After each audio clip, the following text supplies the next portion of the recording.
Hello there, welcome back to Backyard Ballistics. As usual, I'm handling something that looks more rust than metal. What's not so usual is the location. Just like last one, this video was filmed in England by courtesy of Mr. Guy Warnett of Vintage Classic Arms, who was kind enough to source some very poorly preserved guns that I could take care of at his premises. As you'll see, however, this proved to be challenging. Guy mostly deals in import and export and hardly ever does maintenance or repair himself. This meant that there was no real workshop for me to work in, and we ended up repurposing his man cave. But at least I can finally officially say that I'm in a backyard. Now, this gun looks like a piece of junk. It probably is a piece of junk, but I've been challenged by another English dealer named John to make it work again, and I like desperate challenges. Then usually regret my decisions. Anyway, I have no idea where it comes from, and honestly, no idea what it is. I mean, it's clearly a cap and ball revolver on the pattern of a Colt 1851 Navy, but at first glance, I couldn't really tell if it was an original or not. And I can't say much more without getting rid of all that rust. About that, the only reason why you'd start taking something this rusted apart before chemically dissolving rust is to preserve the wood. In this case, however, there's little to preserve. The groups look like they've been stomped onto, and they also seem to be made of beech, a cheaper alternative to more valuable wood such as walnut. The screws were well stuck, and I thought there was no point in risking to strip them. So what I ended up doing was dunking the whole thing in my new homemade derusting bath. If you want to make it, you can find detailed instructions on my second channel. It works faster and better than Evaporust at a fraction of the cost. 48 hours later, there's practically no rust left. Time to rinse it off with water in a very professional way.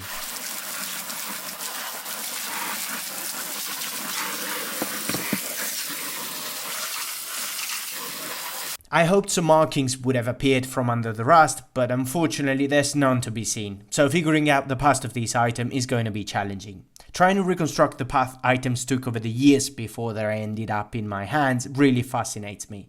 By looking at the features and markings of a firearm, a lot can be told about their past life, similarly to what modern genetics can do by analysing the DNA of a living animal such as you and me.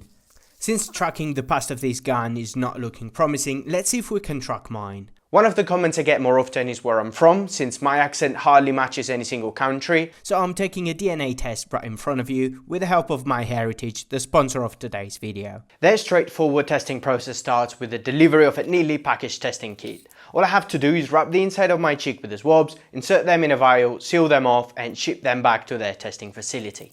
Over the course of a couple of weeks, my DNA is extracted, analysed and compared against a huge database to estimate where my ancestors most likely used to live. It's also important to mention that MyHeritage has committed in its privacy policy to never sell or license genetic data.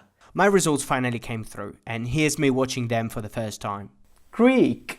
That's actually Greece and southern Italy together, so it makes sense. Fair enough. Spain. North Africa, I wasn't expecting that. I was also quite surprised about North Africa. That, however, also makes sense. Sicily and a portion of southern Italy were in fact conquered by Saracens in the 9th century. Similarly, the same area went under the influence of Spain from the 15th to the 19th century, so the fact that I share some DNA with Spanish people is easy to explain. Overall, it definitely looks most of my ancestors are linked to southern Italy, which was quite an interesting find. The website also lets you know if your DNA matches with somebody else that has taken the test, so you can find very distant relatives. MyHeritage has a promotion right now. Click the link in the description or scan the QR code and use coupon code BACKYARD for free shipping. Maybe you'll discover we're related and we can meet for a drink. Back to the gun. This is what we're left with. Even though my new derusting bath did a great job, I still can't move parts by hand and I'll have to take this thing apart completely. Let's start with the grip screws. This design uses a single piece grip, something that became quite uncommon in later designs. Ah! You wanker. More interestingly, the sharp burr that I just stabbed myself with suggests these parts have been die cast, which is already indicative of a recent production. Also, I don't think an original would have had grips made of beech. This is definitely a replica and of rather cheap manufacture.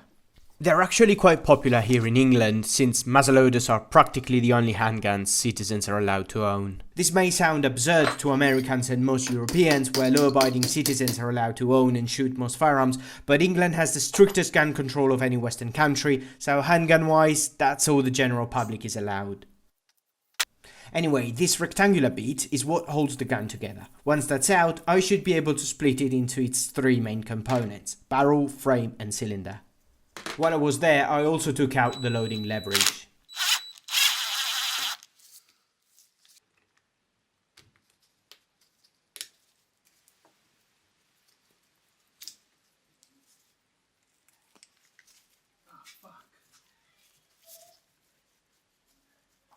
Hang on. I think at this point I should have been able to simply slide the cylinder forward, but since everything was still stuck, I wanted to make sure that it wasn't being retained by the bolt or some other part of the stuck mechanism. So I decided to remove the hammer altogether, except the screw pin didn't seem to give way. So my last resort was trying to remove the bolt.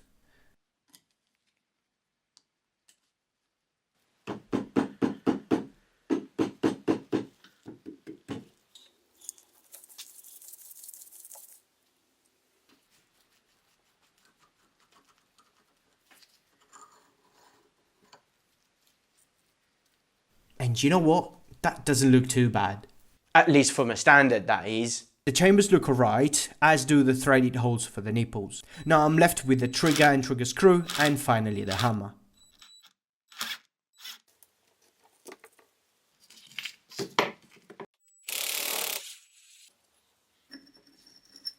What you just saw falling out will turn out to be one of the main challenges in fixing this thing. Now, before I can start working on the metal at all, I want to see if there's any marking on this thing. See, this rack had no visible markings when it was handed in, and I don't think I saw any while taking it apart. It's quite uncommon for corrosion to be so bad that every marking disappears, but in this case the damage is quite severe. I gave it a light sand to try and highlight any residual markings, but with little success. The only thing that I was able to recover is the word "only" written in capital letters.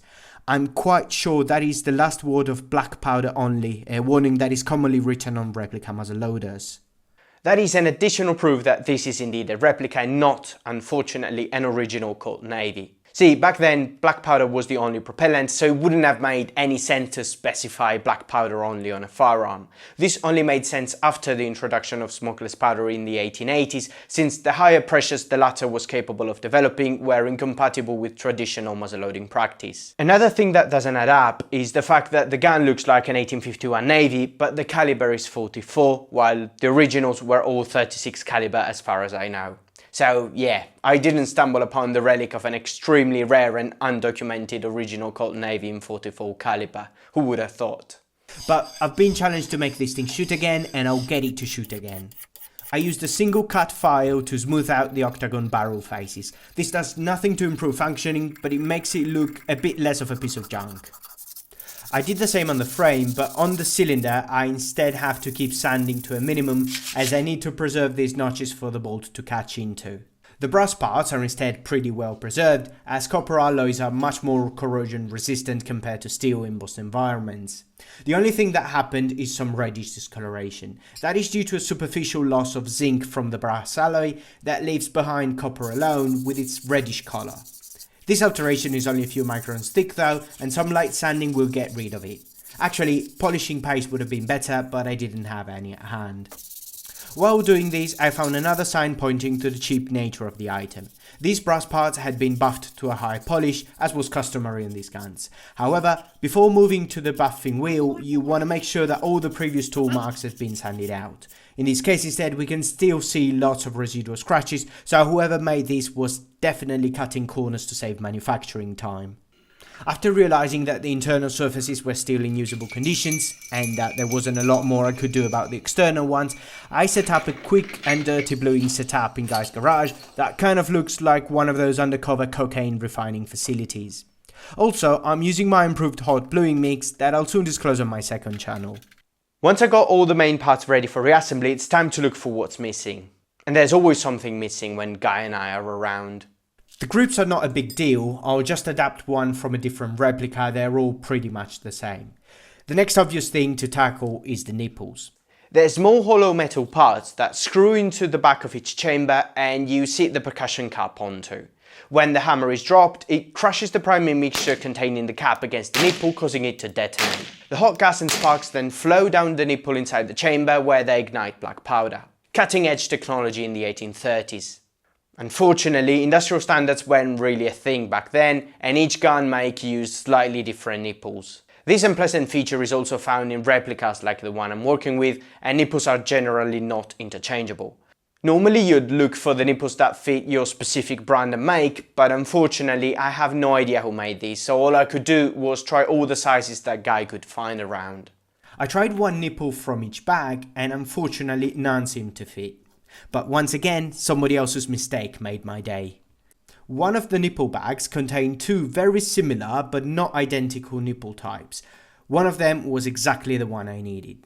However, on the not so bright side, I could only find 5 nipples that fit my cylinder, so I won't be able to use all 6 chambers. But as long as I can use the other 5, I don't care.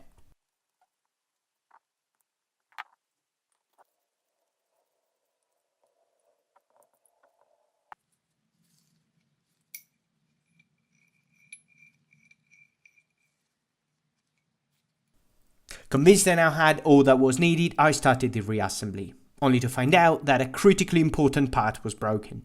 This is the hand, the mechanical part responsible for turning the cylinder when the hammer is cocked.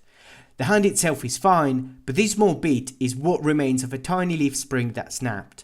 Also, that spring is crimped in place and not really meant to be replaced, so ideally I'd need a new hand.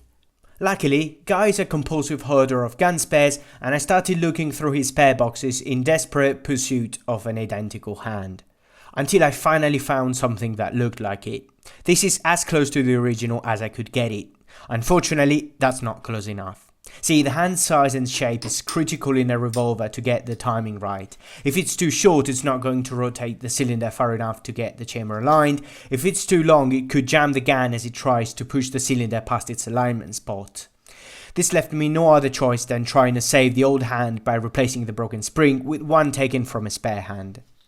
After a considerable amount of fiddling, I was able to get the broken spring and the new one out of their respective hands, and finally reinstalled the unimpaired one in the original hand. For as much as I dislike putting trigger groups back together, I'm always somewhat fascinated by finding out how they work. Actually, in many occasions, unless you figure out how they work, you've got very little chances of being able to put them back together. It's also fascinating to think that the guy who came up with all these, Samuel Colt, did so in the 1830s when the revolver didn't exist at all. He invented it.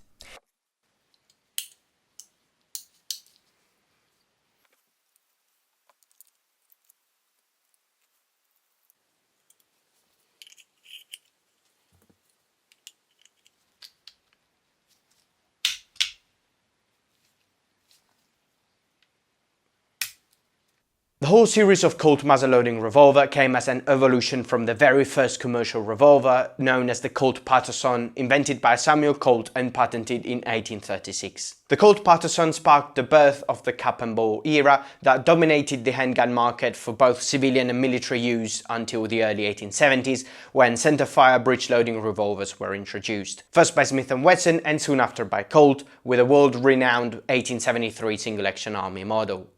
Now, here's the reassembled gun. Does it look good?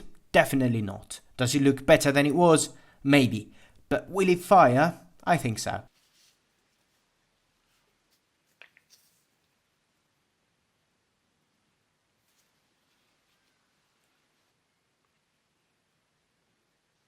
Since I had no idea if the spring I'd replaced was of the right shape, at this point I was quite worried something might have gone wrong, but it actually ended up working fine.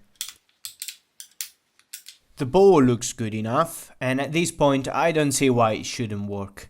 So here we are back in this claustrophobic and reverberating underground shooting range near London. Due to the challenging filming conditions inside of it, the loading footage was pony and trap, as a Londoner would say. So here's some quick footage of my good old friend Maurice reloading his own revolver down in Italy. He first loads each chamber with a pre-measured amount of black powder. Then you could directly load the bullet right on top of it, but it's common practice to include some wadding in between powder and bullet. Maurice is using semolina for that purpose. Then a lead ball is inserted into each chamber and pressed in with the help of the loading arm.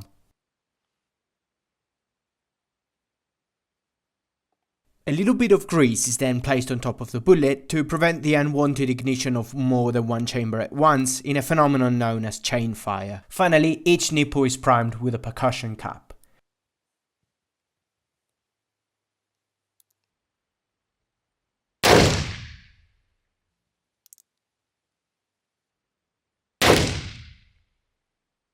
This is how a cup and ball revolver is supposed to work. Now let's go back to England and see if I won my bet or not.